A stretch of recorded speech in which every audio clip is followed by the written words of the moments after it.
bahwa dengan perkenalan ini penjenengan akan mengetahui dan mengenal saya secara detail bahwa kita itu loh sebenarnya sama Bapak Ibu. Kita dari latar belakang yang sama. Samanya bagaimana? Monggo Bapak Ibu persani sendiri nanti.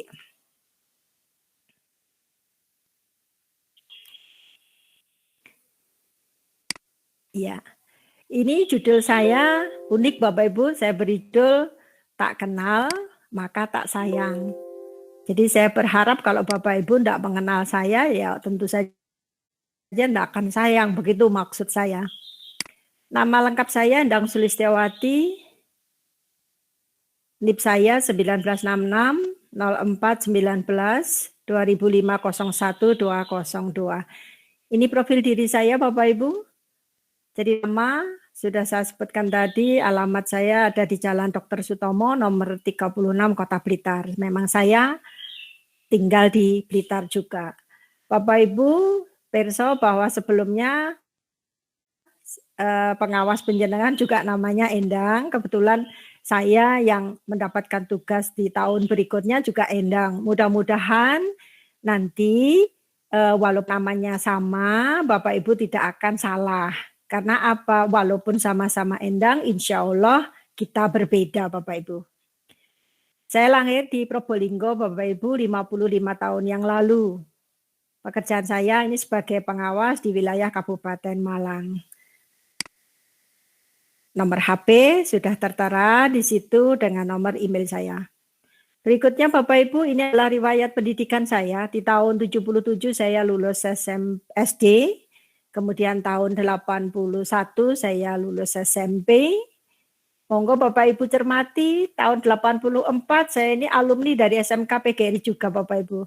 Jadi kita satu alma mater. Ini harapan saya ketika saya menyampaikan ke Bapak Ibu bahwa kita ini satu alma mater. Jadi saya SMK-nya PGRI, kemudian D3-nya juga PGRI, S1-nya juga PGRI, baru setelah S2-nya saya ke Malang. Ini pengalaman kerja saya Bapak Ibu, kalau berbicara tentang pengalaman ini, saya ini sudah melanglang buana kemana-mana Bapak Ibu, karena di tahun 85 ini sudah mencoba mengajar sebagai guru tidak tetap, mengajar pada mata pelajaran bahasa Inggris dan tata buku di SMP Islam Jeblok Talun.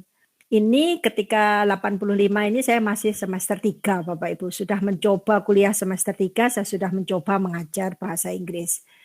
Kemudian pada tahun 90 sampai tahun 2000 saya menjadi guru bimbel. Jadi karena mata pelajaran saya bahasa Inggris, saya mengikuti atau bergabung di bimbingan belajar di Blitar. Tahun 95 sampai dengan 2015, saya juga jadi saling berkesinambungan tahun-tahun ini Bapak Ibu. Saya menjadi guru tetap yayasan dan guru bantu bahasa Inggris di SMK PGRI. Jadi SMK PGRI ini adalah tempat saya belajar. Kembali lagi saya mengajar di sekolah saya, Bapak Ibu. Kemudian tahun 2000 sampai dengan 2015 setelah S1 saya selesai, saya diminta membantu menjadi dosen tetap yayasan, juga mengajar bahasa Inggris, juga di kampus di mana saya belajar. Jadi saya kembali lagi ke kampus saya, ikut membantu mengajar di sana. Bersamaan dengan waktu itu di tahun 2010 sampai dengan 2013 saya menjadi dosen tidak tetap di Stiken Blitar. Sebelumnya pada tahun 2005, berselang waktu 2005 sampai dengan 2020 tahun kemarin, saya menjadi PNS guru bahasa Inggris di SMK Negeri 1 Blitar. Kemudian di tahun 20 insya Allah sampai purna nanti akan menjadi PNS, menjadi pengawas SMK. Demikian perkenalan secara singkat tentang biografi dan latar belakang saya punya moto Bapak Ibu, memajukan pendidikan bersama pengawas SMK. Intinya SMK itu bisa. Saya menghendaki Bapak Ibu, solidaritas itu yang utama. Terima kasih Bapak Ibu. Ini tadi adalah perkenalan. Harapan saya Bapak Ibu tidak hanya mengenal saya secara lisan saja, secara oh ya pernah kita ketemu sekali pada waktu PKKS bulan Desember 2020 nggih Bapak Ibu. Tapi mohon maaf saya menjadi penilai pendamping. Jadi saya tidak berkenan untuk memberikan banyak masukan. Yang pertama sudah saya sampaikan, nanti kalau ada yang mau tanya tentang profil, monggo langsung di chat atau di WA pribadi saya. Berikutnya Bapak Ibu saya sampaikan program, yaitu keselarasan program dari pengawas dan sekolah.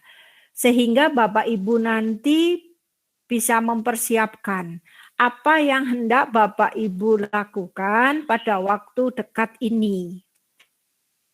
Jadi Bapak Ibu nanti harus mempersiapkan.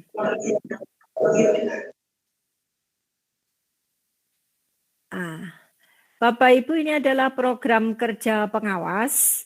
Yang saya blok kuning ini adalah program untuk semester genap. Kalau di pengawas semester genap, kalau di Bapak Ibu di tahun ajaran semester ganjil.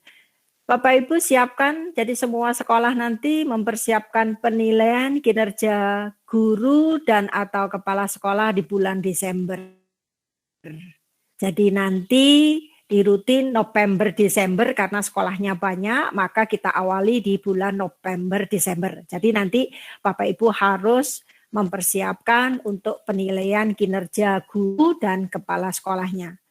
Kemudian di bulan November ini melaksanakan evaluasi hasil pelaksanaan program pengawasan. Nah, ini nanti evaluasi pada bulan November ini nanti akan saya sampaikan ke sekolah penjenengan. Hasil evaluasi dari sekolah selama ada pembinaan itu apa.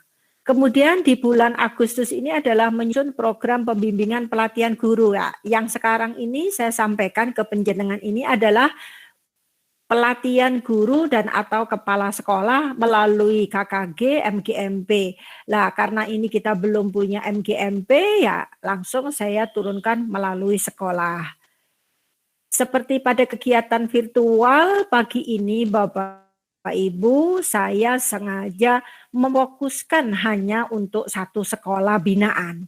Jadi saya tidak menggabung dengan sekolah lain, karena apa? Supaya nanti kita diskusinya lebih enak, begitu Bapak Ibu. Kemudian pada bulan Oktober, nanti evaluasi hasil pembimbingan dan pelatihan.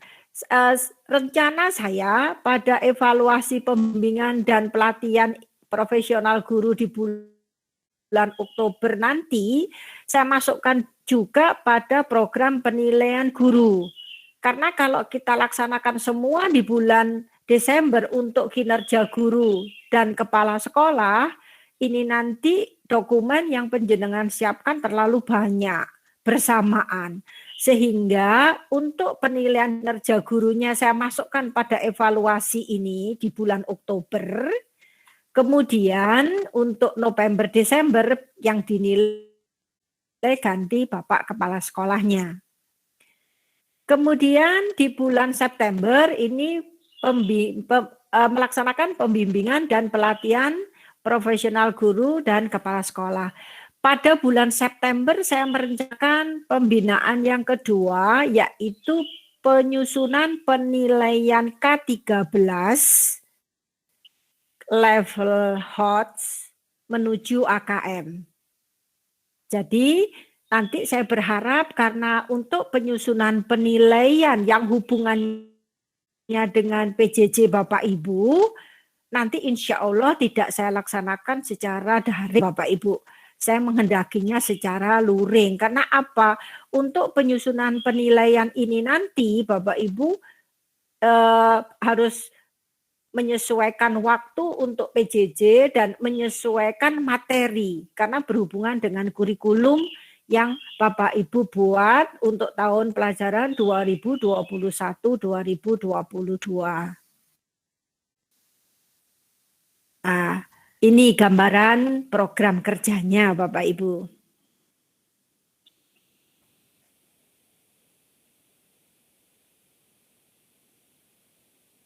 Sampai di sini Bapak Ibu guru yang lain yang mau bertanya dulu sebelum masuk pada hasil refleksi laporan PJJ dari sekolah penjenengan.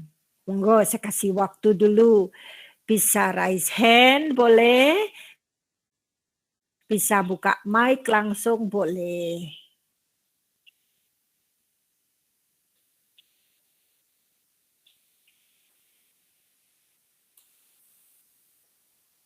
Monggo Pak Kardianto mungkin atau Bapak Ibu yang lain. Punya gambaran nggih Bapak Ibu?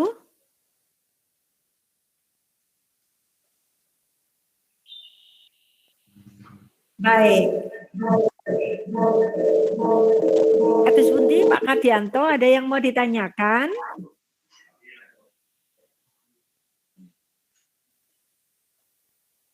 Untuk programnya, jadi saya ulang secara jelasnya September nanti saya programkan untuk pelatihan penyusunan penilaian K13 HOTS menuju AKM. Jadi kita akan mencampur meramu dari kurikulumnya K13, levelnya penilaiannya HOT, kemudian modelnya AKM. Harapan saya tahun ini semua Bapak Ibu guru harus merubah penilaian baik formatif maupun sumatif modelnya semua AKM. Karena apa? Kalau tidak begitu nanti mesakne anak-anak yang ikut tes AKM Bapak Ibu. Kita membekalinya semua, jadi semua Bapak Ibu guru mempunyai kewajiban memberikan penilaian model HOTS. Levelnya C4, 5, dan 6. Kemudian model soalnya AKM. Kurikulumnya tetap K13. Kurikulum Merdeka Belajar belum di launching Bapak Ibu. Tadi di awal sudah saya tunjukkan lagunya. Jadi ini masih digodok melalui guru penggerak. Monggo Bapak Ibu kalau mau ikut guru penggerak masih ada kesempatan pada gelombang-gelombang berikutnya. Kemudian untuk bulan Oktober nanti programnya sesuai dengan program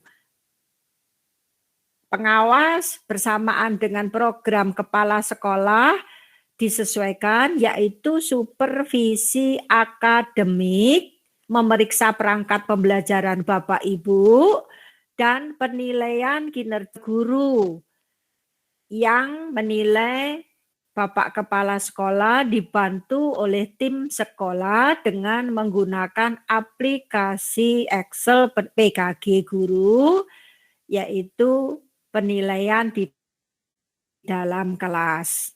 Itu Oktober, September, Oktober. Jadi Bapak Ibu nanti mempersiapkan, ada waktu untuk mempersiapkan perangkat pembelajaran sebelum kita adakan supervisi akademik. Nanti untuk supervisi akademik setiap Bapak Ibu guru harus menghadap, nggih. Jadi saya membantu Bapak Kepala Sekolah untuk supervisi akademik, berarti yang dinilai atau yang dievaluasi adalah perangkat pembelajarannya, sedangkan PKG yang dievaluasi adalah mengajarnya, proses mengajarnya. Saya kira Bapak Ibu sudah tidak asing, nanti saya berikan instrumennya sehingga Bapak Ibu tinggal mempersiapkan yang dibutuhkan. Kemudian bulan November, Desember, ini nanti baru Bapak Ibu membantu kinerja kepala sekolah. Begitu untuk programnya. Bagaimana Pak Kardianto? Iya, Bu. Oh, begini, Pak. Baik. Untuk Bu, Bu Endang. Dalam. Nggih. Pripun, Pak? Nggih. Nanti Loh, kok fotoku ngono ya? Pak. Kok fotone dhewe lu lali. Ya. Nanti dalam pembuatan di dalam penilaian bulan depan itu, Nggih. apakah Ibu akan membimbing kami secara pertemuan atau daring dalam pembuatan format untuk penilaian HOT menuju ke KKM. Karena selama ini dalam virtual mengenai AKM dan tidak secara langsung diberikan dari instansi tertentu, sehingga kami masih kurang paham benar dengan teman-teman. Sehingga kalau nanti Ibu bisa menyempatkan waktu dan bisa luring tatap muka, ya monggo untuk diatur waktunya, Bu. Jadi pembuatan RPP yang sekarang sedang booming adalah RPP 1 lembar, namun yang diharapkan Ibu pengawas kan tidak seperti itu dalam pelaksanaannya. Oleh karena itu mohon kesempatan pada Ibu untuk memberikan suatu pembekalan masalah HOT menuju ke AKM. Terima kasih, Bu. Sami-sami Pak Kardianto, siap. Seperti tadi saya sampaikan, memang untuk penilaian tidak akan saya berikan secara daring Bapak Ibu. Karena apa? Mau saya ini Bapak Ibu langsung praktek membuat soal, kemudian bisa kita cek kira-kira sudah hotnya masuk belum? Sudah AKM belum? Memang penilaian AKM ini baru Bapak Ibu. Tahun ini kita mencoba mengikutkan siswa kelas 11 untuk mengikuti asesmen nasional. Mohon maaf, mungkin kita belum begitu bisa membekali siswa tersebut, nggih Bapak Ibu. Karena apa? Bapak Ibu sendiri masih awam, yang dimaksudkan AKM itu yang kayak apa? Isinya asesmen nasional. Asesmen nasional itu ada 3 Bapak Ibu. Jadi ada soal AKM itu sendiri, kemudian ada survei karakter, dan ada pengembangan budaya. Jadi isinya nanti tesnya tentang itu. Alhamdulillah saya programkan, insya Allah, karena dari 15 sekolah binaan saya yang sebelumnya ini sudah semua. Jadi saya akan memfokuskan ke sekolah-sekolah yang baru masuk ke saya, Bapak Ibu. Jadi alhamdulillah saya programkan, saya luring untuk pembinaan penilaian. Ngaten nggih Bapak Ibu? Baik.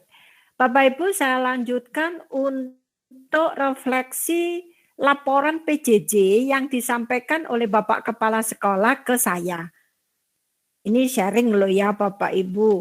Bapak Ibu mohon maaf kalau Bapak Ibu menyebut bahwa pengawas itu tugasnya ngawasi, enggak Bapak Ibu. Pengawas ini saya pribadi ini adalah mitra Bapak Ibu. Jadi kalau Bapak Ibu ada permasalahan, baik secara minor, kecil, ataupun mayor tentang pendidikan, monggo kita kerjasama, kita selesaikan permasalahan itu. Bapak Ibu harus mengenal saya ini orangnya idealis Bapak Ibu. Apa yang saya sampaikan, apa yang saya bimbing, yang saya bina, harus ada kemajuan. Mohon maaf, kalau tidak ada kemajuan, namanya berhenti itu menurut saya. Namanya hidup itu harus ada improvement, begitu Bapak Ibu. Itu prinsip saya. Jadi saya tadi di awal sudah matur, saya ini alumni PGRI Bapak Ibu. Jadi saya berharap penjenengan punya semangat seperti saya. Walaupun PGRI ini saya loh Bapak Ibu, akhirnya bisa jadi orang lah gitu, mau saya begitu Bapak Ibu. Sepaham nggih Bapak Ibu? Baik, saya coba share screen untuk yang laporan PJJ sekarang. Yang laporan PJJ yang masuk ke saya.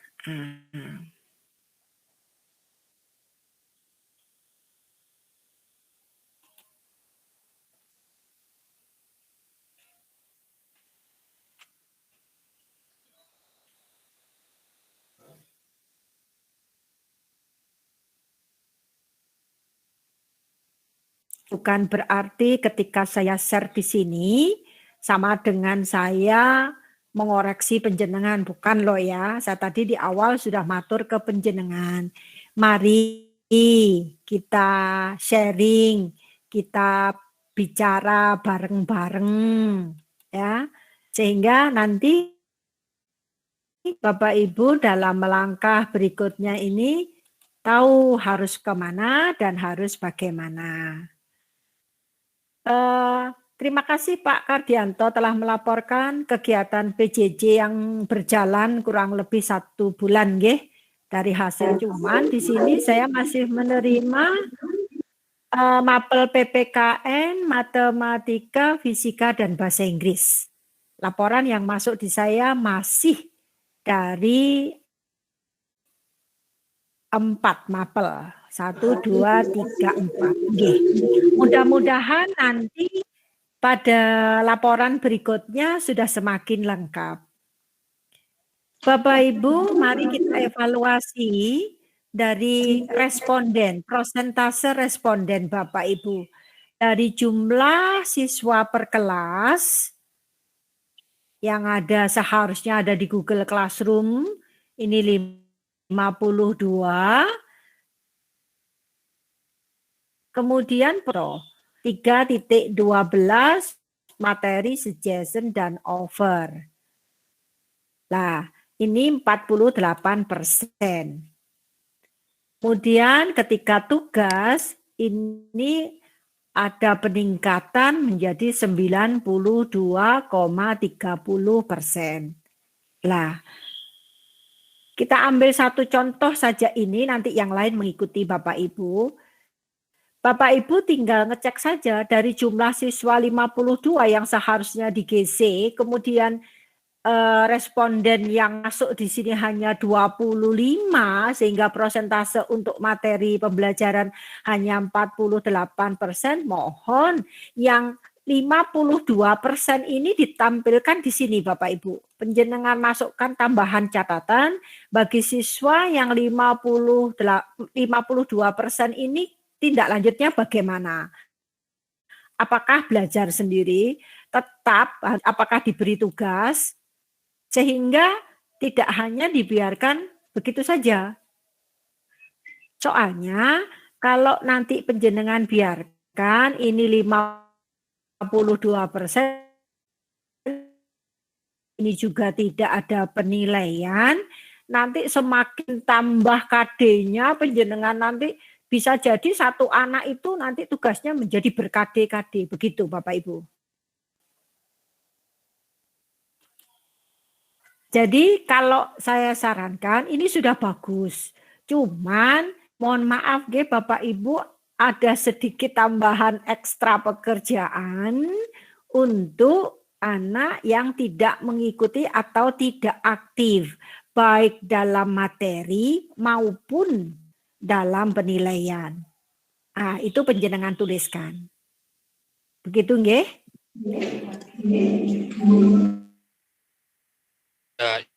Kemudian mapel Bapak Ibu. Nggih, dipun Pak Kardianto. Monggo.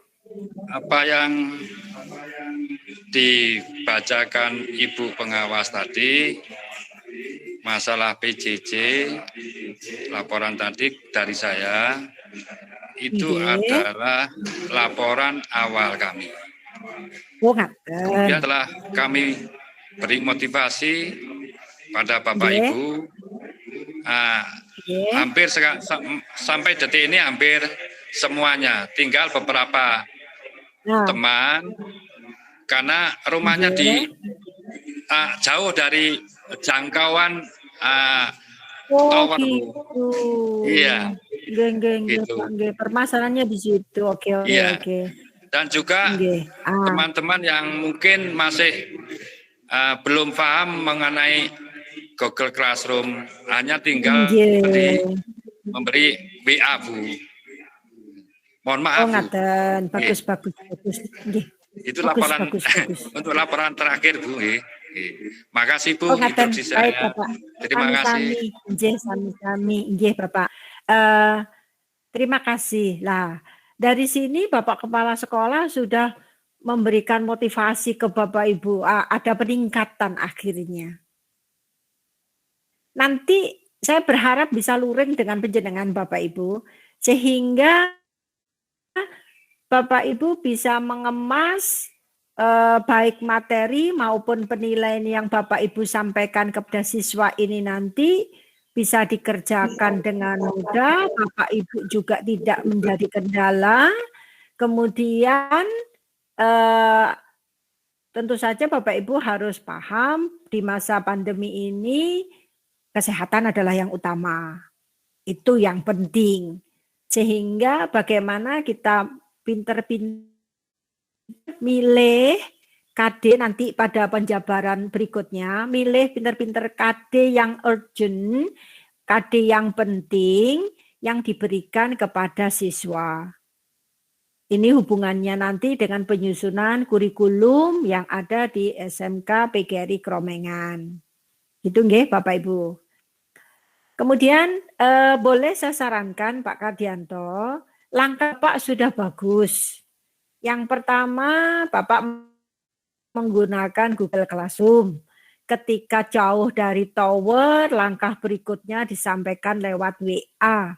Kemudian apabila dua metode itu tetap tidak tersampaikan, monggo Bapak Ibu boleh mengizinkan anak atau siswa datang ke sekolah untuk mengambil tugas dan mengumpulkan Bapak Ibu.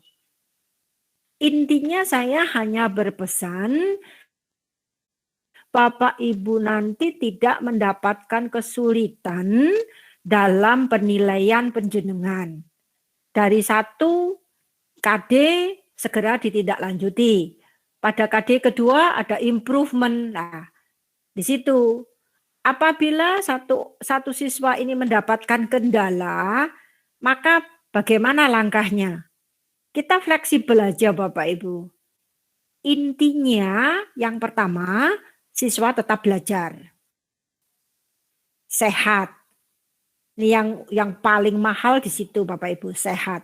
Kemudian jangan sampai ada siswa yang DO, drop out.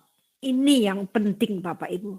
Karena kita dari Capdin akan memantau ke sekolah-sekolah karena ini terdata pada asesmen nasional khususnya yang kelas 11, siswa-siswa yang DO ini karena apa? Kalau siswa DO-nya karena mohon maaf ada salah satu sekolah menyampaikan anaknya terpaksa harus keluar Bu, kita tidak bisa memasukkan lagi. Anaknya perempuan karena pergaulan bebas tidak pernah sekolah akhirnya kecelakaan. Waduh, kalau yang itu ya tetap tidak bisa Bapak Ibu, tidak bisa kita pertahankan. Tetapi intinya apabila bukan masalah-masalah penting seperti itu Bapak Ibu tetap harus mempertahankan siswa tersebut. Memang Mas Menteri menyampaikan tidak boleh tidak naik dan tidak boleh tidak lulus. Ini Bapak Ibu. Bapak Ibu harus bisa mencerna. Tidak boleh tidak naik itu terus bukan dengan tutup mata Bapak Ibu langsung ngasih KKM loh Bapak Ibu. Ini tidak mendidik Bapak Ibu. Jadi pengertian tidak boleh tidak naik, bagaimana guru dituntut untuk tetap memberikan materi pembelajaran dan penilaian sehingga siswa mempunyai nilai dan dinyatakan naik. Begitu juga untuk lulus.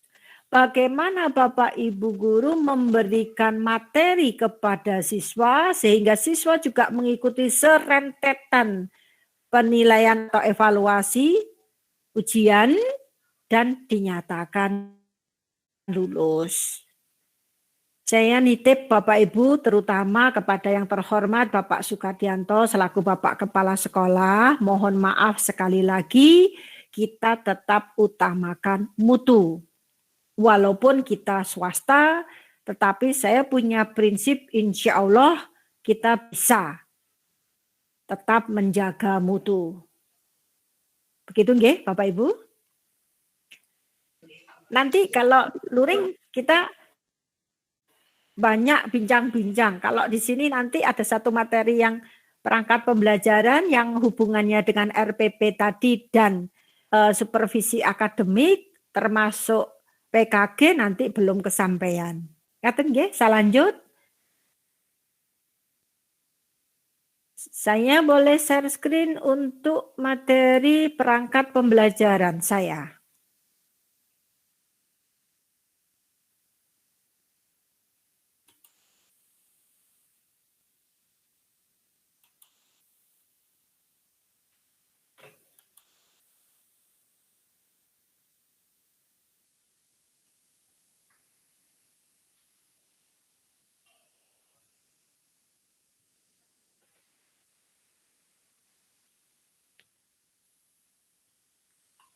Sudah nampak Bapak Ibu nggih? Ya. Pembinaan yang pertama adalah perangkat pembelajaran. Mohon maaf sekali lagi kepada Bapak Ibu semua, bukan berarti Bapak Ibu tidak membuat atau tidak menyiapkan, tidak. Karena saya baru di tempat penjenengan, mari kita selaraskan, kita samakan persepsi tentang perangkat pembelajaran. Jadi nanti enak ketika saya menanyakan prota, penjenengan tahu yang dimaksud. Ketika saya menanyakan promes, penjenengan tahu yang dimaksud. Begitu nggih Bapak Ibu? Bapak Ibu, perangkat pembelajaran ini nanti yang penjenengan harus punya dan wajib hukumnya di sini karena perangkat pembelajaran ini adalah senjata penjenengan untuk mengajar Bapak Ibu. Jadi satu dokumen lengkap isinya yang pertama adalah cover dan daftar isi yang harus ada. Kemudian SK pembagian tugas mengajar ini juga harus ada. SK pembagian tugas memang diberikan oleh sekolah. Lah itu Bapak Ibu print, kemudian Bapak Ibu masukkan pada perangkat pembelajaran. Kenapa Bapak Ibu SK ini penting? Satu, untuk melihat mata pelajaran apa yang Bapak Ibu ajar. Yang kedua, jumlah jam mengajar Bapak Ibu berapa. Kemudian yang ketiga, kalender pendidikan. Kalender pendidikan ini yang pertama memang kita dapatkan dari provinsi Bapak Ibu. Kalender pendidikan yang dari provinsi itu langsung di breakdown menjadi kalender pendidikan sekolah. Nah, di sini nanti Wakasek kurikulum. Oh iya, tadi Wakaseknya Pak Wiono nggih, saya belum ketemu tadi. Dari kalender pendidikan sekolah ini nanti Pak Wiono hendaknya bisa membuat kalender pendidikan untuk kelas 10, untuk kelas 11, dan kelas 12. Kenapa kok begitu? Karena kalender pendidikannya kelas 10 tidak akan sama dengan kelas 11 dan kelas 12. Jadi yang dari Jawa Timur, Bapak Ibu membuat dulu kalender miliknya sekolah. Kapan dilaksanakan UTS? Kapan dilaksanakan PAS, semester ganjil? Kapan hari libur nasional, hari libur agama misalnya seperti itu. Kemudian kapan untuk UTS lagi dan PAS genap itu untuk kelas 10. Setelah dari kelas 10 itu Bapak Ibu copy paste lagi, penjenengan sesuaikan tambahan khusus untuk siswa kelas 11 yaitu kapan prakerinnya. Jadi kapan Bapak Ibu itu memberikan jadwal prakerin untuk kelas 11. Sehingga kalender pendidikannya tidak sama Bapak Ibu. Kemudian dari kelas 10 tadi di copy satu lagi untuk kelas 12 penjenengan masukkan kapan dilaksanakan UKK-nya, kapan dilaksanakan USPPK-nya, kapan dilaksanakan kalau ada LSP ujian LSP-nya, misalnya seperti itu. Sehingga nanti sekolah itu mempunyai 3 kalender pendidikan untuk kelas 10, 11, dan 12. Nah, ini diharapkan nanti Bapak Ibu Guru akan mudah untuk menghitung jumlah minggu efektifnya per tahun per semester. Untuk kelas 10 akan berbeda dengan kelas 11 dan kelas 12. Juga akan mudah menghitung jumlah hari efektif per tahun per semester, harinya, jam efektifnya. Ini diawali dari kalender pendidikan ini. Berikutnya yang E, Bapak Ibu harus punya jadwal mengajar. Jadwal mengajar bukan jadwal pelajaran Bapak Ibu. Kalau jadwal pelajaran yang menyusun adalah kurikulum. Tetapi kalau jadwal mengajar ini adalah jadwal mengajar pribadi guru. Pak Sukardianto mengajar bahasa Inggris. Hari Senin ngajar kelas berapa, hari Selasa ngajar kelas berapa, hari Rabu, dan seterusnya. Jadi dari jadwal mengajar ini, nanti dari dokumen perangkat pembelajaran ini, misalnya pengawas mau masuk kelas, bisa melihat dari jadwal mengajar penjenengan. Jadi tidak usah tanya, oh Pak Kardianto kalau Selasa ngajarnya di kelas 12, oke saya akan datang hari Selasa untuk masuk di kelasnya Pak Kardianto di kelas 12. Kemudian yang F ini adalah alokasi waktu pembelajaran. Alokasi waktu pembelajaran ini dari kurikulum. Mohon maaf dari tim kurikulum Pak Wiono dan timnya untuk alokasi waktu pembelajaran adalah karena kita menggunakan, kalau misalnya sekolah menggunakan full daring, maka jadwal yang atau alokasi waktu yang diberikan adalah waktu full daring. Apabila sekolah melaksanakan blended learning, nanti kalau PTMT-nya sudah di ACC, kita boleh tatap muka terbatas, maka sekolah melaksanakan pembelajaran dengan blended, yaitu menggunakan daring dan luring. Itu maka alokasi waktu pembelajaran juga dibedakan atau dijabarkan. Berikutnya, selain dari pendidikan, ini bagiannya kurikulum, Bapak Ibu Guru wajib menyusun silabus. Selama ini saya belum komunikasi ke penjenengan. Dari mana penjenengan memperoleh atau mempunyai silabus itu? Kira-kira selama ini dari mana Bapak Ibu?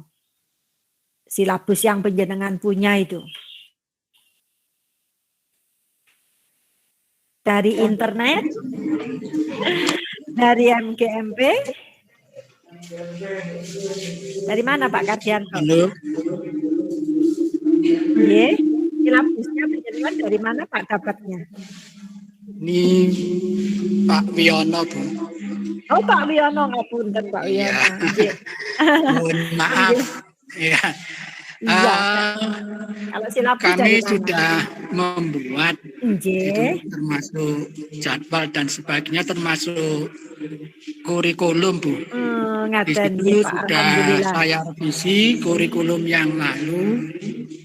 Yang mau saya tanyakan ini, Bu, yaitu kalau menurut ini informasi dari Bu Enang, Nggih. Itu bahwa kurikulum kita mengacu pada dasar hukum dengan Nggih. SE yang baru tahun 2001. Betul.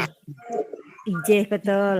Nah, terus kami melaksanakan kurikulum 2013. Nggih. Nah, karena kami melaksanakan kurikulum 2013, maka di situ untuk untuk validasinya otomatis menggunakan validasi tahun yang lalu. 2020 nggih, Pak, betul. Apa begitu, Bu? Iya. Sementara sampai dengan hari ini belum ada notdinnya ya Pak untuk validasi. Ya. Jadi sementara penjenengan siapkan sama dengan tahun 2020 kemarin. Cuma nanti saya akan adakan virtual khusus waka-waka ya Pak, hubungannya dengan KTSP. Kalau hubungannya dengan KTSP saya akan khusus virtual waka-waka. Jadi nanti yang saya undang adalah waka-waka semua untuk membicarakan masalah KTSP. Oke? Iya. Sementara sama dengan yang tahun kemarin, cuman Pak, satu, penjenengan harus mengatur ulang struktur kurikulumnya. KD-nya. Diatur ulang karena yang diutamakan adalah itu aja Pak. Yang utama itu. Iya.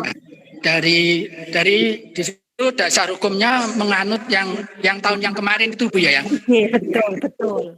Cuman yang 2020 ini ada tambahannya struktur kurikulumnya yang pakai urgensi itu Pak. Yang penyederhanaan kurikulum yang yang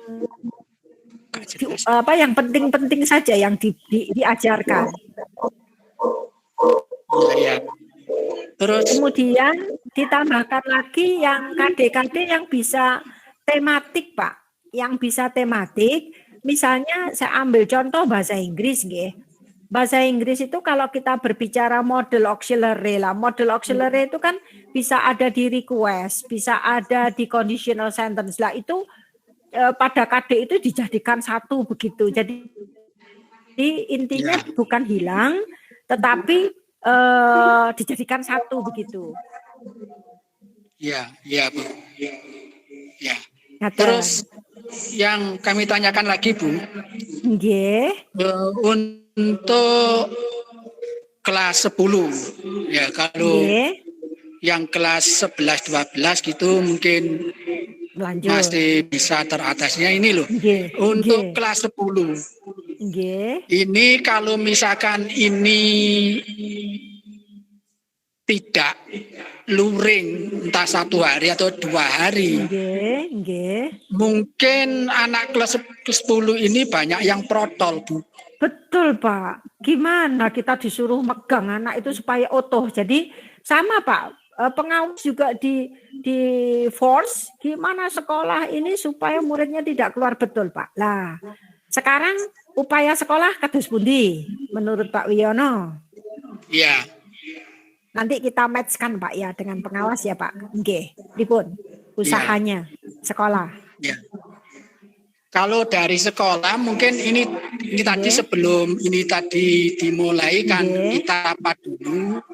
Bagaimana kalau itu misalkan entah 1 hari atau 2 hari secara bergiliran itu luring, sehingga kita tahu persisnya anak kelas 10 itu berapa gitu. Betul, Pak. Juga nanti nagih data dan sebagainya enak. Ini mudah gitu Bu.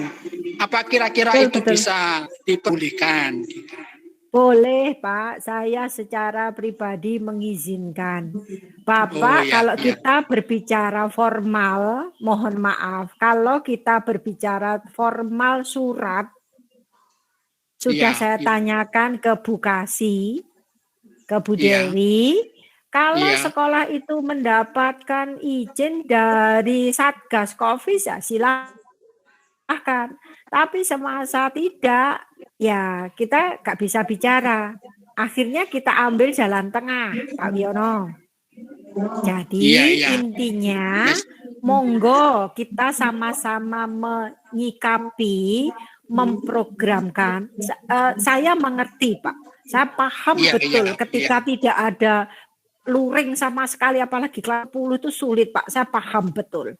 Ya. Dan itu contohnya saja kita. Termasuk kelas 11, kelas 12 ini kalau dari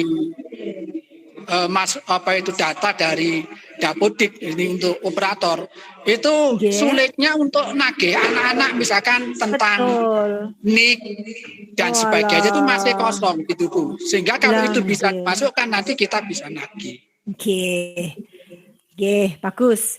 Kalau boleh saya saran Pak Wiono khususnya untuk sekolah, penjenengan siapkan biodata yang hubungannya dengan buku induk, Pak. Biodata yang ada hubungannya dengan buku induk.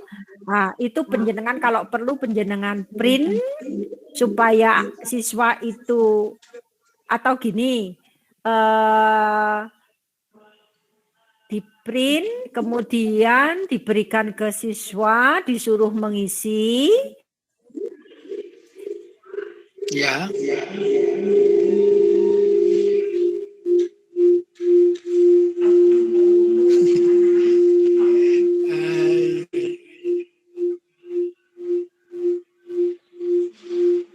Mungkin kalau anak-anak punya kartu KIP itu fotokopi dilampirkan gitu Pak. Jadi sekalian nanti sekolah enak punya data semua. Ngoten nggih Pak nggih. Iya. Untuk itu saya kami boleh mohon izin ke Wenda. Boleh, saya paham kok. Nggih. Nanti rencana saya itu kita buatkan jadwal jadi bergiliran kelas 10, 11, 12 dan di samping itu untuk persiapan AKM ini Bu. Betul Terus, Pak, betul. Yang berikutnya dalam PJJ ini untuk KD 4 yang tidak bisa terlaksana, Bu. Pak KI. KD 4 yang bisa kita laksanakan KD 3. Nah, KI. itu. Nggih. KI, Pak. Oh, nggih. Bukan KD. Nggih. Kan itu ada KI KD betul memang, Pak. KI KD. Kalau yang tiga, nggih. 4 itu kan keterampilan toh, Pak. KI. Nggih. 3 titik lah gitu. Nggih. Boleh saran nggih Pak Wiono untuk program kurikulum? Nggih. Materi untuk KI 4 keterampilan itu tetap diberikan nggih Pak? Tetap diberikan secara daring. Tetap diberikan, tetapi nanti ketika penjenengan menjadwalkan, anak-anak itu sudah punya teorinya atau sudah punya materinya, tinggal praktek. Ngaten nggih Pak nggih? Satu. Yang kedua, mohon Bapak Ibu semua berkaitan produktif khususnya, karena memang produktif itu kan harus praktek nggih Pak. Setiap kali penjenengan memberikan materi, tolong bisa diberikan dalam bentuk gambar. Kemudian video, monggo lewat YouTube banyak Pak. Jadi penjenengan nyari tentang KD apa, kemudian penjenengan share di Google Classroom-nya. Nanti di sekolah tinggal dipraktekkan. Gitu nggih Pak nggih? Nggih. Nah, betul. Terus untuk ini Bu, untuk RPP kemudian mungkin silabus, kalau itu misalkan ada luring, ada daring, itu berarti merupakan gabungan gitu Bu ya? Pembukaannya. Kalau mboten usah, enggak usah Pak. Hanya metodenya nanti pada waktu RPP-nya saja Pak, yang luring ngajar apa, terus yang daring apa, ngoten mawon Pak. Enggak usah repot Pak. Ya, bikin sederhana aja Pak. Iya. Kami sementara ini menyusun itu RPP pada waktu normal gitu loh Bu. Wah, jangan Pak. Sing daring wae, sing gampang. Iya. Ya, Nggih. teman-teman juga ada yang buat daring, Nggih. kemudian juga ada yang itu normal. Ya mungkin untuk mudah-mudahan untuk bulan depan ini sudah bisa normal gitu. Amin, amin, insya Allah. Ini Pak Wiono dengan Bapak Ibu guru semua, kita ambil bijaksananya, nggih. Monggo khususnya yang nasional wilayah dulu yang saya sampaikan. Nasional wilayah, apabila KD itu bisa disampaikan dalam bentuk daring, maka RPP penjenengan buat daring. Tetapi apabila ada KD RPP itu harus disampaikan dalam luring juga, maka dalam RPP itu penjenengan beri keterangan pada poin apa yang disampaikan secara luring. Oh ya. Jadi enak Pak. Nanti di belakang ada contoh-contoh RPP Pak, perangkat pembelajaran ini lengkap di belakang. Nanti termasuk prota promes ada contoh dari slide saya ini, sehingga nanti intinya saya mengajak penjenengan semua itu tidak usah terlalu ribet, tidak usah terlalu repot, Pak. Intinya itu. Karena apa Pak? Nanti jenengan kerepotan karo perangkat pembelajaran, ndak mulang. Yang penting kalau mulangi.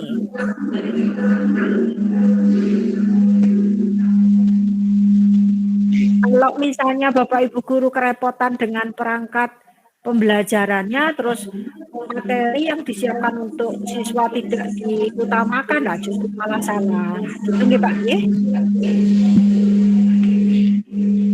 Sedangkan untuk produktif sekarang, karena produktif itu kan memang faktanya harus banyak keterampilannya 70%, 30 teori, maka materi yang penjenengan kasihkan untuk KI 3 pengetahuan dan KI 4 keterampilan, semua kasihkan dalam daring dulu. Dalam daring, semua Bapak Ibu guru bisa mengambil penilaian. Khusus nasional wilayah, bisa mengambil 2 penilaian pengetahuan dan keterampilan. Tetapi untuk produktif, bisanya hanya di pengetahuan. Untuk penilaian keterampilan, ya penjenengan pending, nunggu siswanya pas di sekolah. Gitu. Katen nggih, Pak Wiono?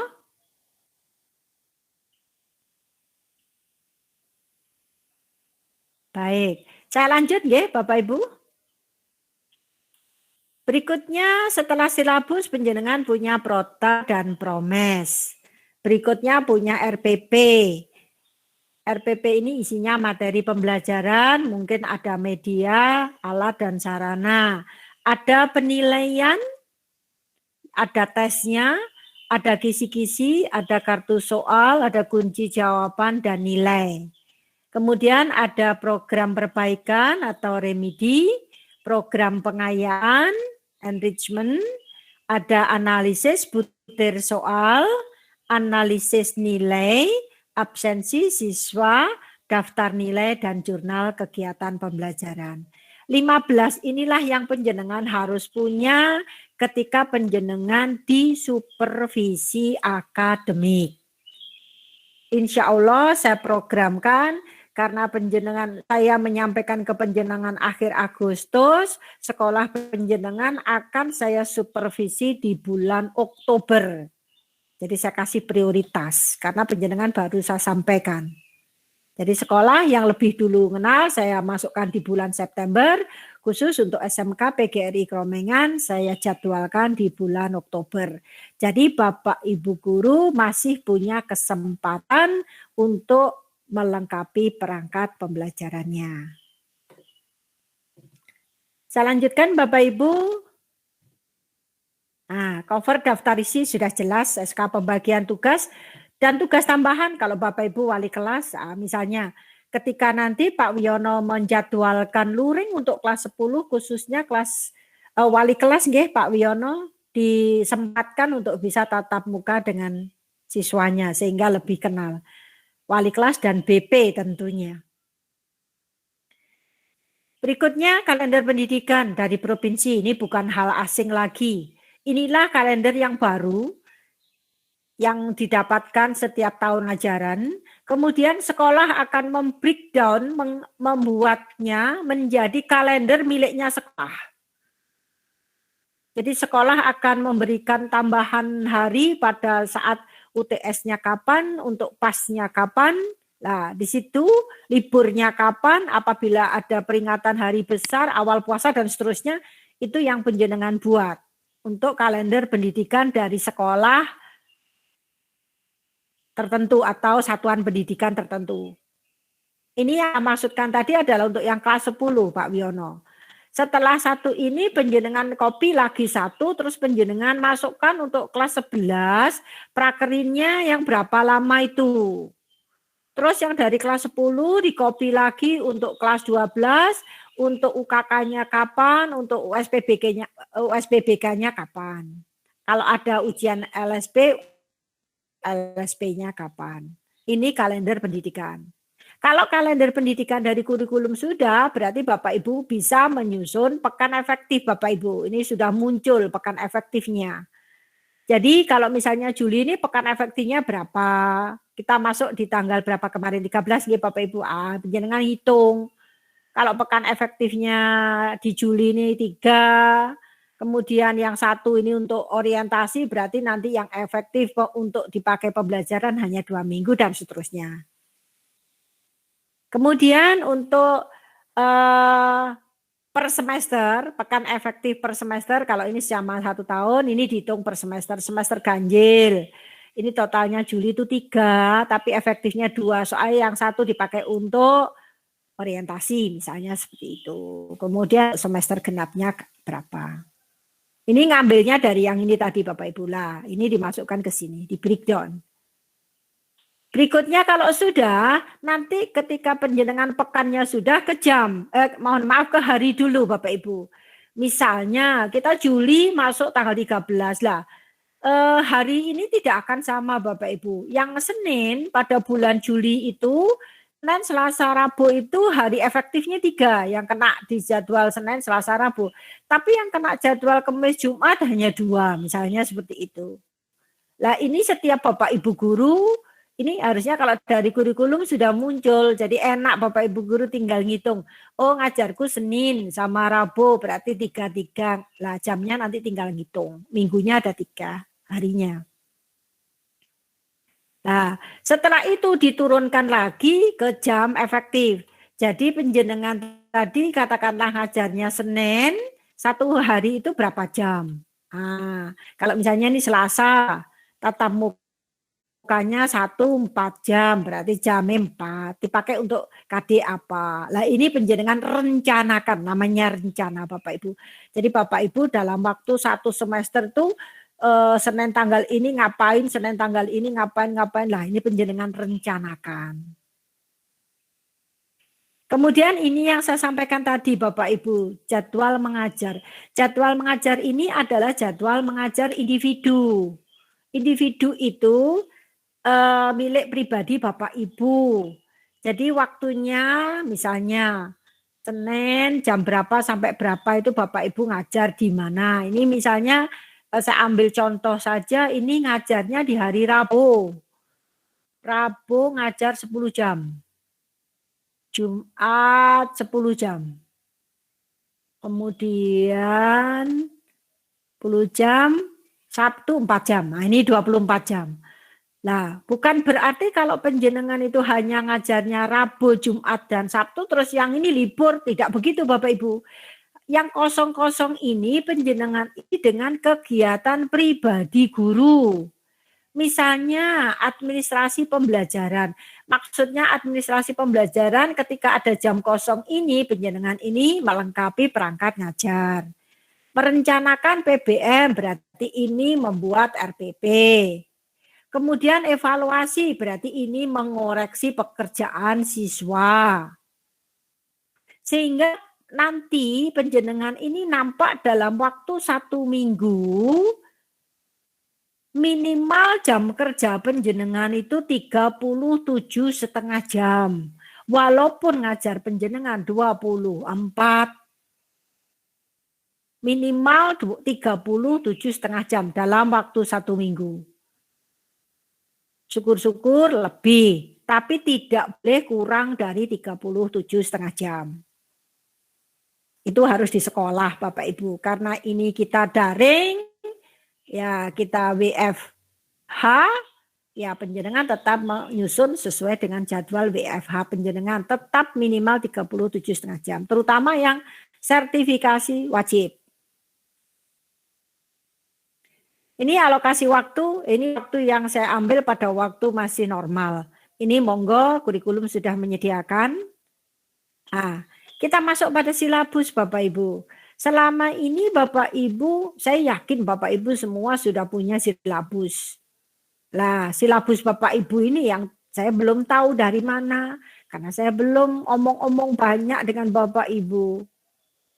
Bapak Ibu, saya mohon dari tahun ke tahun hendaklah, karena yang kita hadapi siswanya berbeda, maka baik materi, metode mengajar, penilaian hendaknya juga harus ada perbaikan atau revisi. Karena belum tentu bisa sama loh Bapak Ibu. Tahun kemarin saya kasih soal seperti ini, anaknya nilainya aman semua. Tapi yang tahun ini belum tentu. Jadi Bapak Ibu harus tetap mengolah dari perangkat pembelajaran penjenengan. Silabus merupakan acuan penyusunan kerangka pembelajaran untuk setiap mata pelajaran yang juga memuat kerangka konsep program keahlian dan kompetensi. Bapak Ibu, silabus ini adalah istilahnya inti apa yang harus kita kerjakan atau ajarkan. Bapak Ibu harus paham bahwa silabus ini sebaiknya Bapak Ibu buat sendiri, bukan copy paste dari internet ataupun dari MGMP. Karena apa Bapak Ibu? Penjenengan mempunyai latar belakang siswa yang berbeda. Kalau MGMP, kalau siswanya sama semua nggak masalah, tapi kalau berbeda ya penjenengan harus mengubah sesuai dengan sekolah penjenengan. Di sini ada catatan Bapak Ibu, pengembangan silabus dapat dilakukan oleh para guru secara mandiri lah. Mandiri, jadi intinya tidak usah copy paste, boleh berkelompok yang tergabung. MGMP, kalau dengan MGMP-nya, mohon maaf, sama-sama dengan swasta mungkin masih bisa diterima lah. Tetapi kalau MGMP penjenengan gabung negeri, kemudian silabus yang dibuat ini adalah untuk sekolah negeri juga lah ya, mesakne muridin jenengan. Jadi penjenengan harus merevisi. Ibaratnya silabus itu sama dengan baju Bapak Ibu. Baju itu misalnya bajunya MGMP lah, penjenengan terapkan di sekolah ini kira-kira bagaimana? Apakah cukup kebesaran atau kekecilan lah, penjenengan yang tahu. Karena apa? Siswanya berbeda. Alur pengembangan silabusnya diawali dari analisis kalender pendidikan. Memang tadi sudah saya sampaikan kalender yang utama. Kemudian adanya rencana pekan, hari, dan jam. Kemudian ada analisis SKL, KIKD. Kemudian ada indikator, tujuan, dan mata pelajarannya, metode, dan model penilaian. Kemudian baru bisa turun prota dan pronmes untuk yang diambil dari silabus dan RPP. Ibarat orang melangkah, arahnya di situ. Jadi penjenengan mau menyusun prota, mau menyusun silabus RPP, kalau analisis kalendernya ini belum ketemu, nggak bisa Bapak Ibu. Jadi penjenengan harus menentukan dulu. Komponennya sama Bapak Ibu, masih ada identitas. Kalau modelnya silabus tidak ada perbedaan. Jadi komponen silabus itu tetap sama. Kalau isinya tetap ada identitas, kompetensi inti, kompetensi dasar tetap sama. Tidak ada perubahan. Nah, apabila penjenengan menyusun silabus itu sendiri, maka dari itu gunakan kata kerja operasional. Karena apa Bapak Ibu, kita di level HOTS-nya untuk tingkat lanjutan atas ada di C4, yaitu menganalisa, mengevaluasi, dan meng-create atau mencipta. Ini loh Bapak Ibu. Jadi penjenengan kalau membuat penilaian tidak boleh pakai C1, C2, dan C3. Kalau misalnya KD penjenengan memahami, lah Bu, lah KD-nya kan sudah bunyinya memahami teks bahasa Inggris misalnya, prosedur misalnya. Iya gak apa-apa kalau KD-nya memahami, gak apa-apa. Tapi ketika penjenengan membuat penilaian, lah penjenengan harus mengubah menjadi C4, C5, dan C6. Jadi tugasnya penjenengan jangan memahami lagi, tetapi menjadi menganalisa, mengevaluasi, atau mencipta. Jadi untuk penilaiannya Bapak Ibu. Nah, kenapa kok kita tidak boleh pakai C1, 2, 3 itu? Karena levelnya low. Nah, kita ini tadi di video saya menyongsong era emas Bapak Ibu. Jadi pendidikan sekarang ini kita diarahkan sudah abad ke-21, jadi era emas nanti Bapak Ibu. Sehingga level yang dimaksudkan, levelnya juga harus yang higher. C4, C5, C6.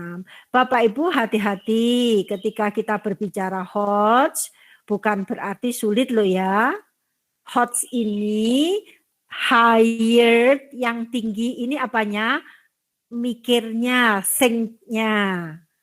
Jadi bukan soalnya. Jadi jangan kalau buat soal jangan yang hot. Mikir, anak-anak ini disuruh mikir gitu. Jadi tidak langsung to the point jawabannya begitu, maunya begitu. Biar kreatif. Ini contoh silabus Bapak Ibu tetap sama. Tetap sama. Nah, berikutnya turun setelah silabus kita punya prota. Di sini langsung prota program tahunan. Ini ada 2 contoh. Contoh 1 dalam bentuk metrik, contoh 2 dalam bentuk deskripsi. Monggo dua-duanya boleh dipakai, tidak ada satu keharusan. Yang salah itu adalah yang tidak menyusun atau tidak membuat. Mau pakai prota metrik boleh, mau pakai deskripsi boleh. Berikutnya promes juga begitu, boleh yang pakai deskripsi boleh, yang mau pakai metrik boleh, monggo. Tidak ada satu keharusan. Masuk pada RPP sekarang Bapak Ibu. Ini yang menjadi lampiran KTSP yang Pak Wiono tanyakan tadi. Bapak Ibu kalau berbicara RPP kok mesti mumet, kenapa sih ya? Apa karena Mas Menteri mencanangkan RPP 1 lembar itu Bapak Ibu jadi bingung begitu? Nggak usah bingung Bapak Ibu. Yang penting penjenengan tuh membuat itu aja sudah bagus. Kalau jenengan nanti bingung malah ndak buat lah, itu malah yang ndak bagus.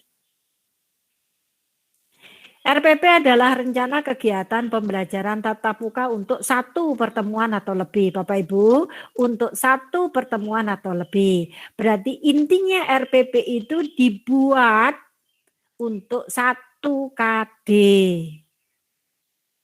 Ada penilaian di situ, ada pengetahuan, ada sikap dan keterampilan.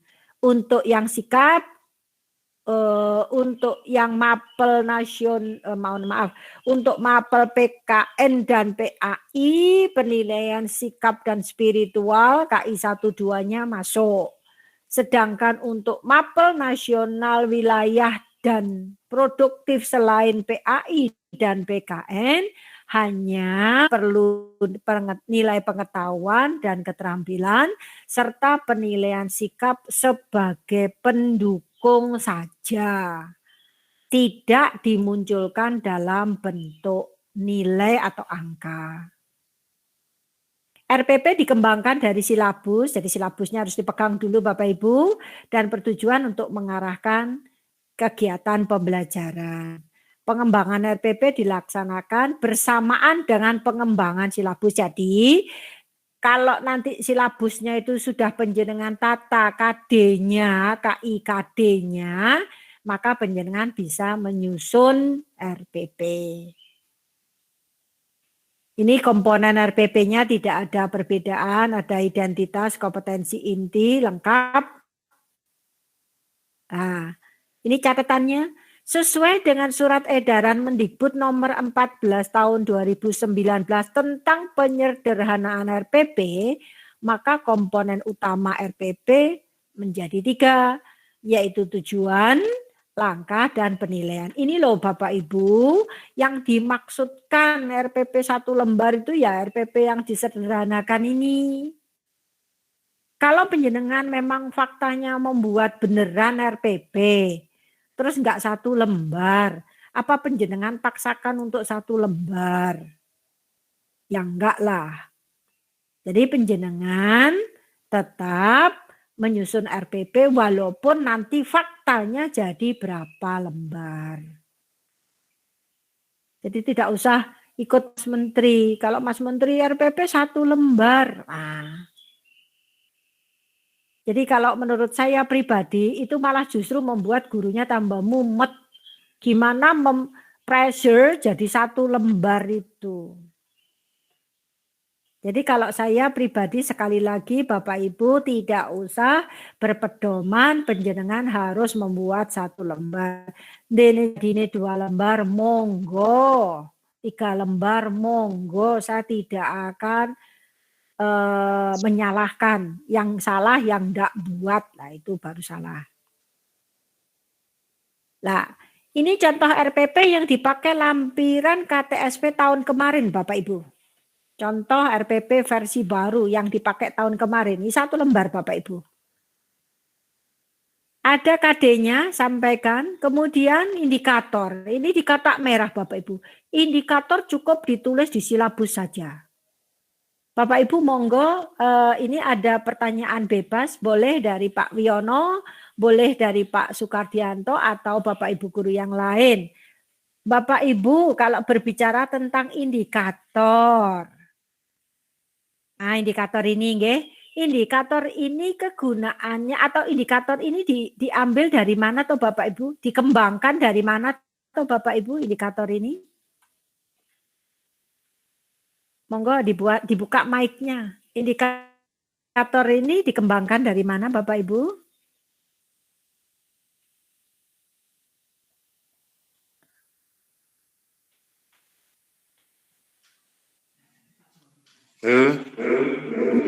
Pak Kardianto apa Pak Wiono atau monggo.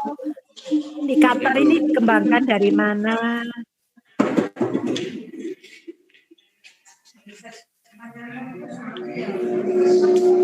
Bingung ya?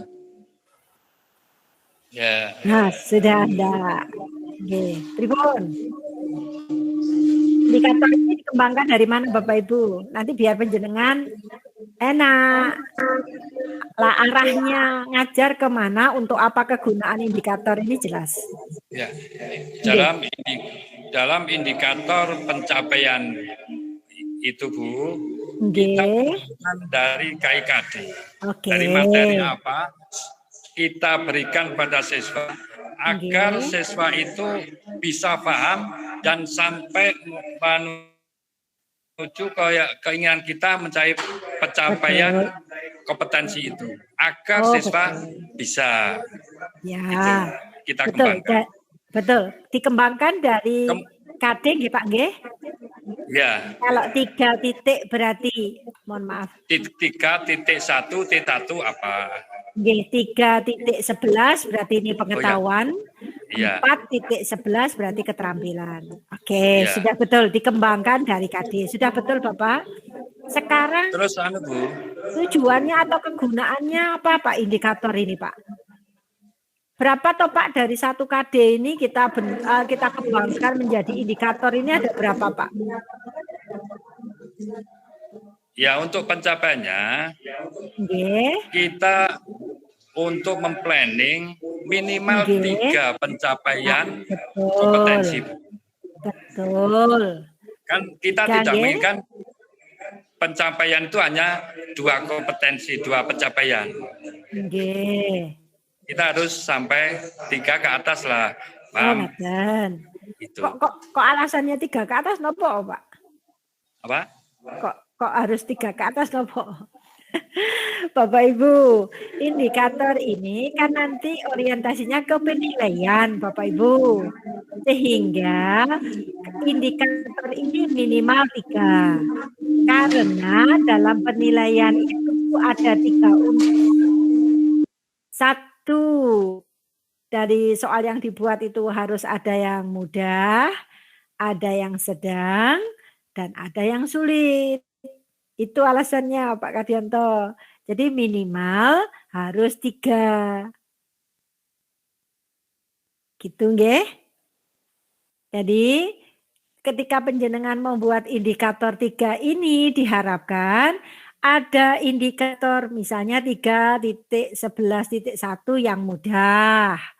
Terus 3.11.2 yang sulit misalnya seperti itu. Gitu tujuannya begitu.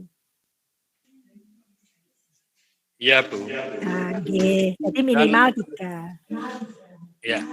Untuk kelanjutannya, kami nanti mohon dikirim planning dari Ibu yang sudah ditayangkan tadi. Iya, dan kedua, contoh ya Pak. Ya, mohon untuk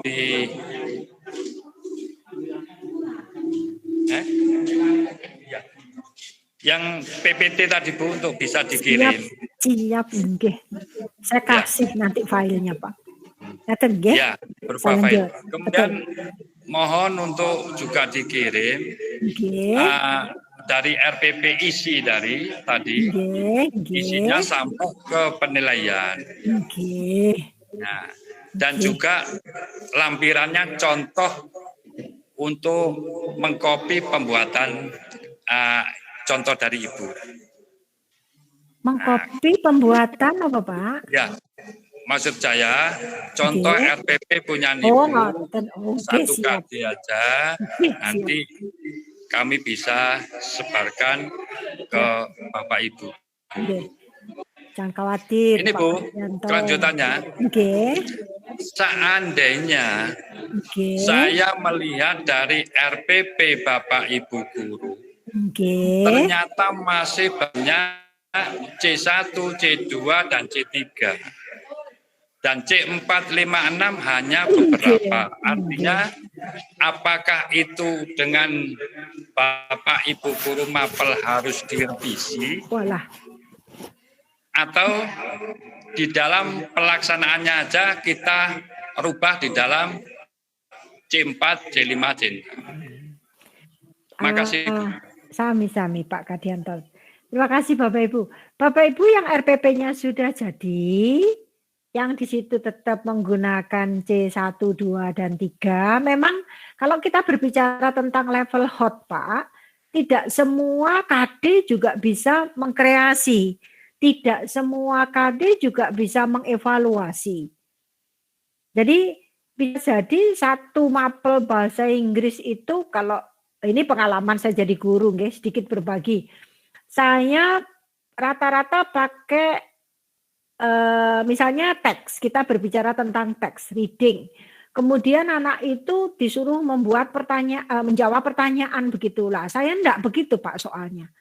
Jadi saya misalnya merangkum. Nah, bahasa merangkum itu kan berarti memahami Pak. Nah, itu diganti Pak. Setelah memahami dari teks itu, apa yang kamu peroleh atau informasi apa yang kamu dapatkan, jabarkan dengan bahasamu sendiri. Lah, itu kan berarti menganalisa Pak, Punan. Iya. Kalau penjenengan tetap memahami, berarti dari teks itu terus penjenengan kasih soal itu memahami Pak. Yang itu yang nggak boleh. Jadi tugasnya dirubah, tidak menjawab pertanyaan. Kalau menjawab pertanyaan kan semua dari teks ada semua Pak. Tetapi bagaimana siswa itu dari pemahaman yang diterima itu bisa menyampaikan kembali lah, itu loh Pak.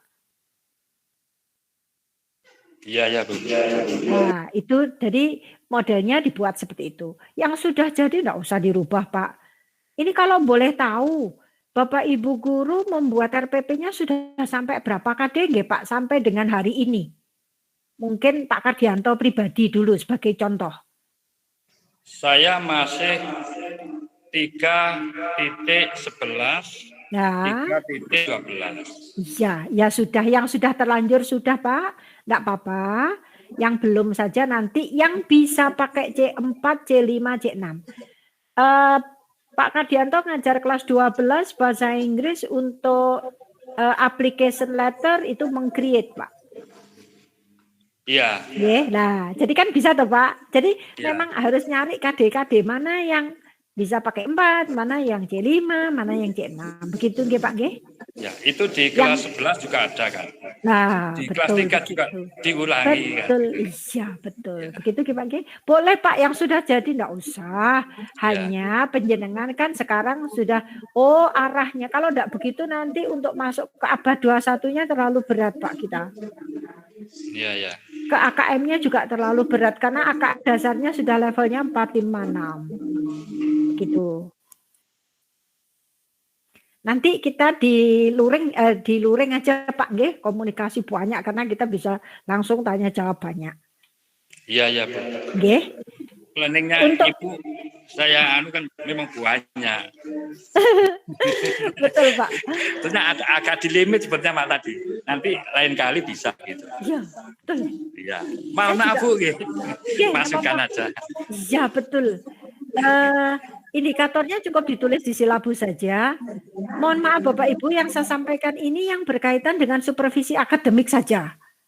Karena mau nggak mau penjenengan nanti harus segera menyiapkan di bulan September. Kemudian ketika saya monitoringnya di Oktober, penjenengan sudah pegang semua perangkat pembelajarannya gitu Pak.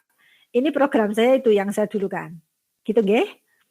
Jadi indikator tidak usah ditulis Bapak Ibu, cukup di silabus. Lah, penjenengan hanya menulis tujuan pembelajaran. Lah, tujuan pembelajaran ini diambil dari indikator ini tadi. Dari indikator dijadikan, mohon maaf, dari indikator dijadikan ke tujuan. Nah, tujuannya boleh dalam bentuk numerasi Bapak Ibu, 1 sampai 6 boleh. Tetapi boleh dalam bentuk deskripsi. Jadi ada RPP yang tujuannya itu digandeng-gandeng gitu. Melalui diskusi dan kerja praktek, siswa dapat mengidentifikasikan komponen koma, menjelaskan koma, merancang koma.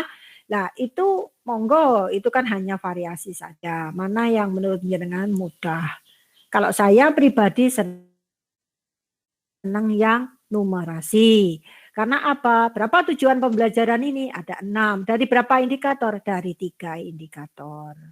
Catatan, jika memungkinkan maka tujuan pembelajaran dapat dibuat dalam bentuk 1 kalimat. Nah, dengan lebih dari 1 KKO. Ini tadi yang saya maksudkan.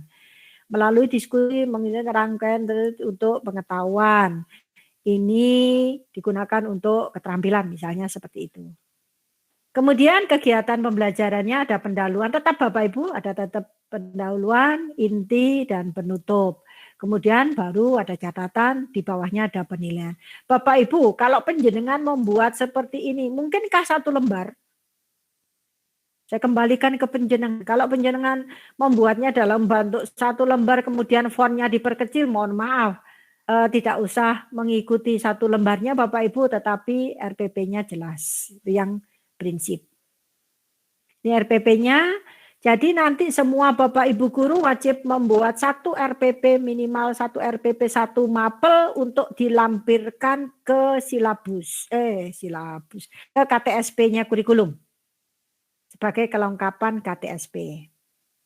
Ini contohnya RPP Bapak Ibu. RPP abad 21 ini Bapak Ibu. RPP yang nanti orientasinya AKM itu diminta penjenengan membuat RPP sesuai dengan abad 21, tapi nanti dulu saya tidak mengajarkan ini dulu, yaitu ada tematik Bapak Ibu. KD 3.1 gabung dengan 3.2. Jadi monggo nanti kalau di sini jenengan membuat RPP yang lebih dari 1, penjenengan buat model seperti ini monggo. Kemudian indikatornya juga ada sendiri-sendiri, materinya ada sendiri-sendiri. Kenapa saya masukkan abad 21 di sini Bapak Ibu? Di sini ada P2K, ada literasi, ada 4C-nya. Iya, di sininya yang masuknya Bapak Ibu. Ini HOTS-nya juga masuk. Ini. Sementara jangan ditiru dulu Bapak Ibu, kita bertahap dulu mengubah ke C456 dulu, nanti baru setelah itu ketika Merdeka Belajar di launching kita mengubah menjadi RPP seperti ini. Nah, kemudian berikutnya penjenengan membuat penilaian, yang pertama ada nilai sikap dan nilai karakter. Kalau nilai karakter intinya ada integritas, religius, jadi bukan berupa angka. Begitu juga nilai sikap juga bukan berupa angka tetapi berupa alfabet A, B, C, K. Kemudian untuk penilaian itu sendiri nanti akan saya jabarkan secara rinci. Ini saya tidak akan membahas secara detail.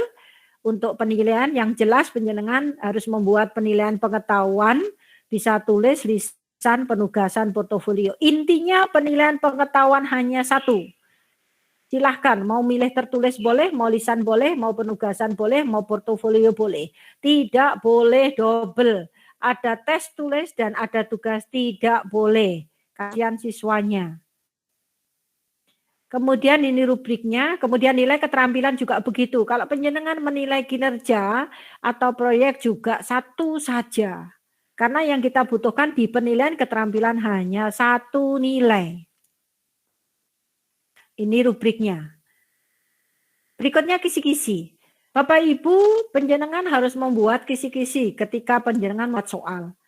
Jadi kisi-kisi soal ini adalah kerangka. Apabila nanti ada guru lebih dari 1, misalnya bahasa Inggris kelas 11 ini ada 2 orang yang membuat 1 guru soal itu kemudian membuat kisi-kisi, maka kisi-kisi ini bisa di-share ke guru satunya ke siswa sebagai gambaran. Kemudian yang berikutnya kartu soal. Perbedaan antara kisi-kisi dan kartu soal. Kalau kisi-kisi ini adalah outline, garis besarnya saja Bapak Ibu. Sedangkan kartu soal ini adalah rinci, 1 kartu 1 soal termasuk ada jawaban, kunci jawaban, dan nilai. Ini kartu soal. Biasanya kisi-kisi dan kartu soal ini dibuat pada saat PTS ataupun PAS. Berikutnya analisis nilai. Ketika penjenengan memberikan penilaian kepada siswa, monggo penjenengan analisa nilai. Dari sekian jumlah siswa, siapa yang dinyatakan KKM, siapa yang belum. Berikutnya penjenengan apa langkah berikutnya? Yang penjenengan laksanakan, yang nilainya di bawah KKM berarti remedi, yang nilainya di atas KKM atau sama dengan KKM berarti pengayaan.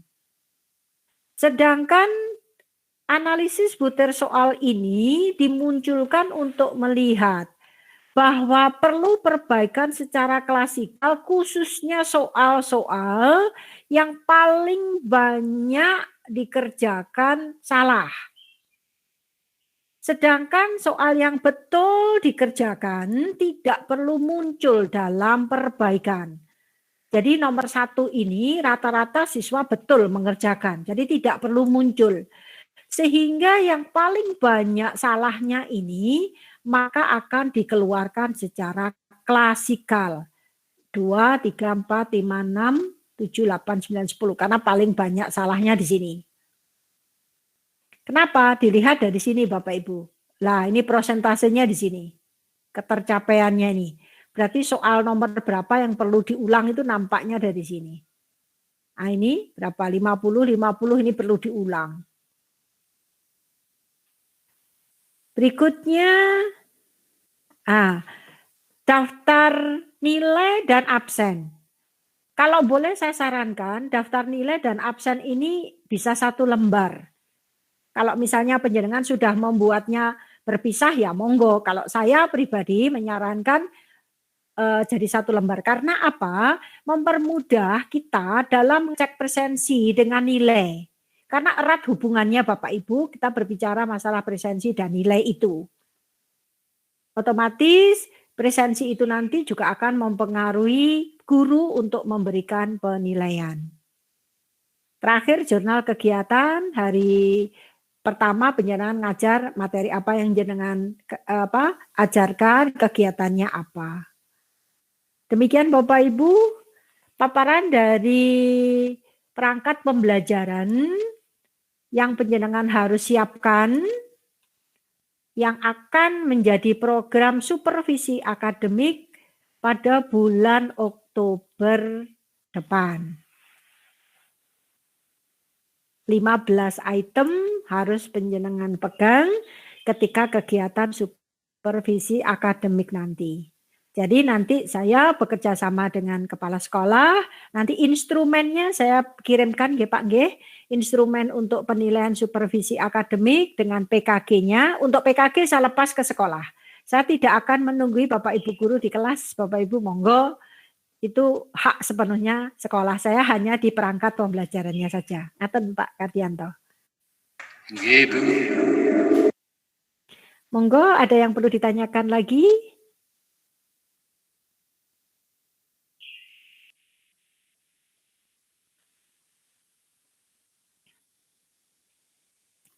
Khusus untuk wakasi kurikulum, nanti akan saya undang sendiri semua waka dari sekolah binaan saya, permasalahan khusus untuk KTSP. Jadi, sementara Pak Wiono menginfokan kepada Bapak Ibu guru untuk KD-KD yang sekiranya mau ditematikkan, monggo boleh.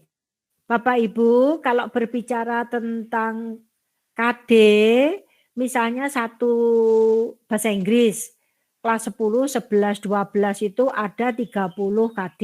Ini Pak Kardianto aja langsung, yang enak. Mic-nya. Pak Kardianto ada 30 KD selama kelas 10, 11, 12. Pak Kardianto baginya gimana Pak Protanya kelas 10, 11, 12? Apakah dibagi 3 begitu langsung? Kelas 10 itu ada 11 KD. 11 KD.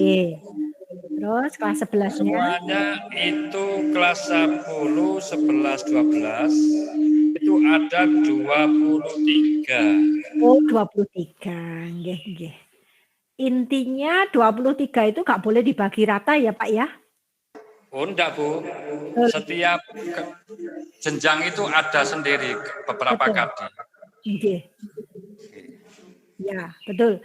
Terus gini Pak Kardianto dengan Bapak Ibu guru yang lain, walaupun untuk KD itu sudah ada jenjangnya, Pak Kardianto kelas 10 miliknya kelas 10, 11, 12, apakah enggak boleh kita mentematikan, misalnya conditional sentence Pak Kardianto, di kelas 10 ada conditional sentence, kelas 11 ada, kelas 12 ada, misalnya saya habiskan di kelas 10 gitu, apa boleh Pak?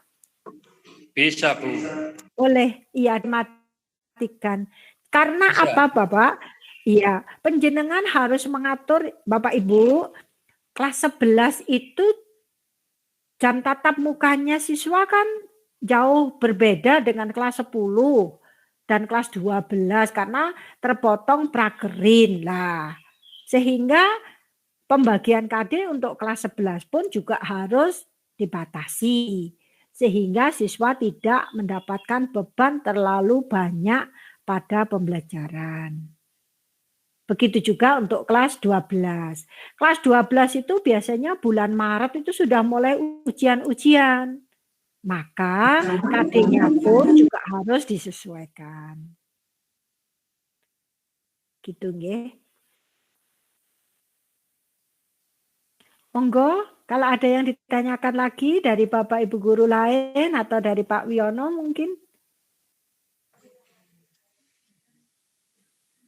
Oh iya, Bu.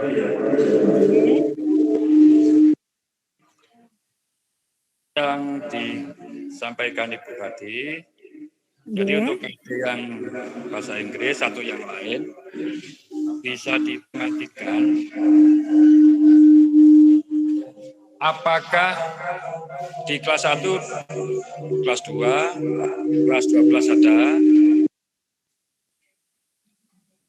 apakah bisa kita planning nanti, oh ini nanti saya planning di kelas 2 saja. Boleh, Pak. Namanya KTSP kok. KTSP itu kan kurikulum tingkat satuan SMK PGRI Kromengan. Makanya KTSP itu tidak bisa dikopi ke sekolah lain. KTSP itu brandnya sekolah, Pak. Monggo, boleh. Apalagi yang produktif. Ayo yang produktif. Kenapa? Kalau tidak begitu jangan nanti kesulitan. Atau gini Bapak Ibu, kalau tidak tematik yang sama, KD-KD yang saling mensupport itu didekatkan. Misalnya 1 tahun itu 1 semester. 1 semester itu penjenengan punya 8 KD. Jadi jenengan itu nggak harus KD 1, 2, 3, 4, 5, 6, 7, 8. Tidak begitu. Jenengan tuh boleh KD 1, 2, 12, 13, 17 dulu boleh. Jadi yang serumpun itu didekatkan. Itu jauh lebih efektif. Karena apa? Kalau penjenengan urut 1, 2, 3, 4 sampai 8 terus semester berikutnya ada KD yang membuka pada semester yang kemarin, gurunya harus mereview lagi, itu waktu lagi. Itu. Terus apalagi pembelajaran daring ini Bapak Ibu.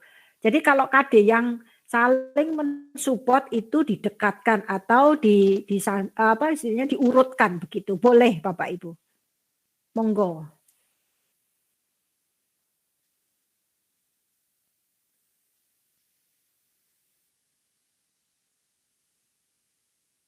Bagaimana?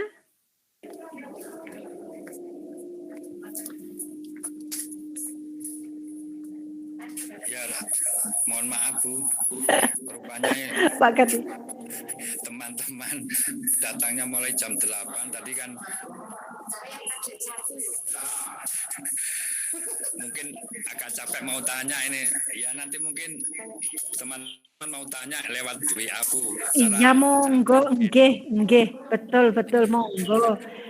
Makanya saya program kalau mulai jam 10 on time, jam 12 azan, harapan saya sudah selesai gitu Pak. Tetapi enggak apa-apa, intinya saya sudah menyampaikan bahwa perangkat pembelajaran yang kita akan supervisi di bulan Oktober sudah saya sampaikan. Nanti saya kirimkan ke penjenengan atau ke Pak Wi atau monggo nggih gitu nggih. Tadi sebagai contoh-contohnya penjenengan siapkan. Gitu nggih Pak nggih. Nggih. Untuk kurikulum Bu. Dalam. Ya. Nggih, kurikulum baik. Untuk dikumpulkan. Tapi harus ada pendampingnya operator Bu untuk kurikulum Pak Wi. Tak apa-apa. Yang penting semangat gitu. Nggih, Bapak Ibu, mohon maaf apabila dalam penyampaian ini tadi saya menyita waktu penjenengan yang sudah sejak pagi, ada rapat dinas di sekolah, kemudian masih sesambung.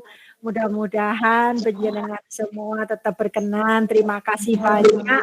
Mohon maaf apabila dalam penyampaian banyak yang kurang dan salah. Saya pribadi sekali lagi saya mengajak penjenengan untuk bersama-sama belajar. Mohon maaf, saya akhiri. Wabillahi taufik wal hidayah. Wassalamualaikum warahmatullahi wabarakatuh.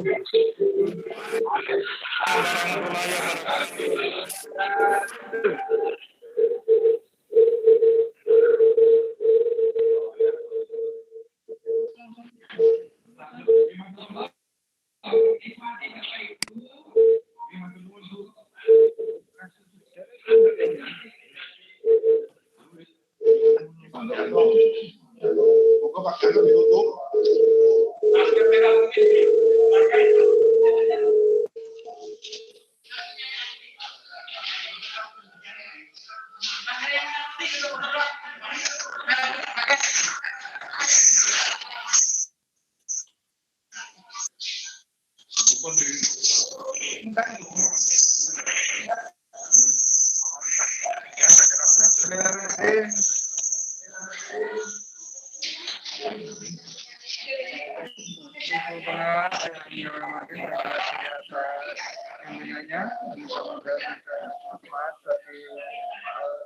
kita semua, khususnya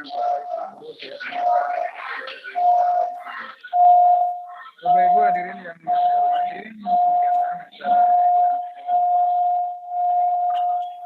hari ini atas perhatiannya dan lagi dari topik pelajaran. Assalamualaikum warahmatullahi wabarakatuh. Waalaikumsalam warahmatullahi wabarakatuh. Matur nuwun Bapak Ibu. Assalamualaikum. Saya mohon izin live. Sampai ketemu daran nggih Bapak Ibu. Salam sehat semua.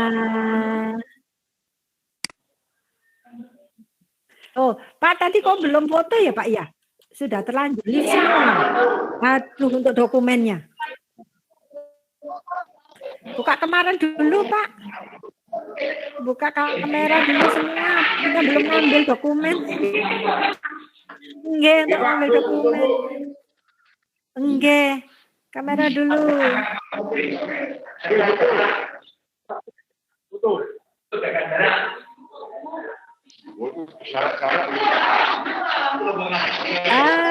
Bu Ikanya belum dibuka kameranya Bu Ika.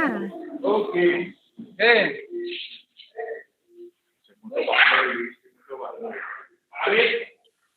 Nah, Pak Wiono nampak.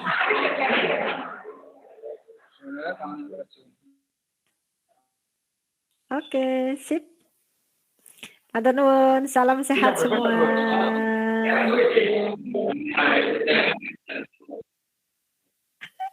Ibu, matur nuwun Bu. Sami. Assalamualaikum, saya mohon izin dulu.